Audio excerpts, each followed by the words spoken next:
안녕하세요, 율리입니다.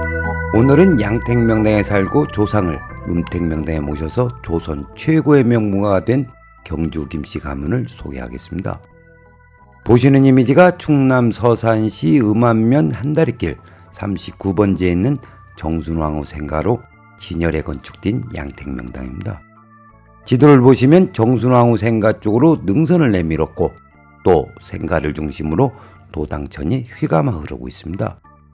그리고 현무봉에서 내려온 생기가 양택진열을 생성하고 남은 여기는 대문 앞 논빼미에서 수기를 만나 멈추었습니다. 이 대목에서 중요한 것은 양택이든 음택이든 진열을 생성하고 남은 여기는 수기, 즉 물을 만나 멈추어야 합니다. 고서에 이르기를 진열을 생성한 생기가 물을 만나서 멈추는 것은 생기가 마지막에 이르러 물로 변하기 때문이라고 기록하고 있습니다. 해서 진열 앞에서 솟는 진흥수는 진열의 증거입니다. 이때 중요한 것은 진흥수뿐만 아니라 합수와 눈에 보이지 않는 암수도 진열의 증거라는 사실입니다. 그건 그렇고 서산에 세거한 경주 김씨가 양택명당인 이 집에 살기 시작하면서 명문가로 발돋움할 수 있는 계기가 되었습니다.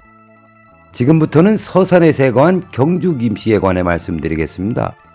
경주 김씨의 서산 입향주는 안주 목사를 지낸 김현 선생입니다. 나름대로 지역사회에서 영향력 있는 가문이었지만 크게 번성하지는 않았습니다. 그러다가 입향주 김현 선생의 증손자가 되는 김홍옥 선생이 이 집을 효종으로부터 하사받아 살기 시작하면서 변화가 시작되었습니다. 효종이 이 집을 하사한 연유는 김홍옥 선생이 늙은 아버지를 지극정성으로 봉양한다는 소식을 들은 효종이 선생의 효심에 감동하여 하사하였다고 합니다. 이후 이곳에서 경주 김씨 가문은 대대로 자식을 낳고 키웠습니다. 중요한 것은 경주 김씨 가문의 자손은 명당에서 아기를 입퇴하고 출산했다는 것에 주목해야 합니다. 추사 김정희 선생도 이 가문의 자손입니다. 다시 본론으로 들어와 김홍옥 선생은 효종으로부터 하사받은 이 집에서 부친 김적 선생을 봉양하였고 얼마 후 김적 선생이 돌아가시자 서산시 대산읍 대로리 932-66번지에 모셨습니다. 지도를 보시면 위에 있는 묘소가 김적 선생과 화순취 씨이며 아래에 김홍옥 선생과 부인 동보고 씨의 묘소로 쌍분 형태로 조성되어 있습니다. 보시는 이미지가 김적 선생과 화순취 씨의 묘소로 백호방행의 김적 선생, 청룡방행의 화순취 씨가 모셔져 있습니다. 전해져 오는 이야기로는 이 자리를 조선 명풍수 박상희 선생이 소점했다고 하지만 김적 선생과의 생물연대를 보았을 때 그다지 신빙성은 없어 보입니다. 그러나 김적 선생의 묘소는 적확하게 점열이 이루어진 명당입니다. 옥녀봉을 현무로 삼고 내려온 생기는 선생의 묘소에서 진열을 생성하고 남은 여기는 표시한 지점에서 멈추었습니다. 주변 사격은 단아하면서 힘이 있습니다. 그런데 문제는 자신의 부친을 명당에 모신 지 8년 만에 김홍옥 선생은 죽임을 당하였습니다. 그것도 노부를 모시라고 집을 하사했던 효종으로부터 말입니다. 사건의 내용은 이렇습니다. 선생은 8년 전 사사된 소현세자의 빈인 회빈강 씨의 원통함을 풀어줄 것을 상소하였습니다. 효종이 누구입니까? 형인 소현세자가 의문의 죽음을 당했기 때문에 왕이 될 수 있던 인물이고 그래서 종통 문제에 자유롭지 못했습니다. 형 소현세자가 죽자 형수인 강빈 또한 죽임을 당하였습니다. 남편과 자식이 죽은 것도 억울할 판에 친정 식구들까지 처참하게 죽임을 당했습니다. 그 어느 누구도 억울하게 죽은 강빈을 입에 올리는 사람이 없었습니다. 그런데 김홍옥 선생은 강빈의 원한을 풀어줘야 한다고 상소를 올렸던 것입니다. 그러자 효종은 경노하여 친국하였고 그 과정에서 심한 매질로 장사를 했습니다. 이른바 강빈 옥사입니다.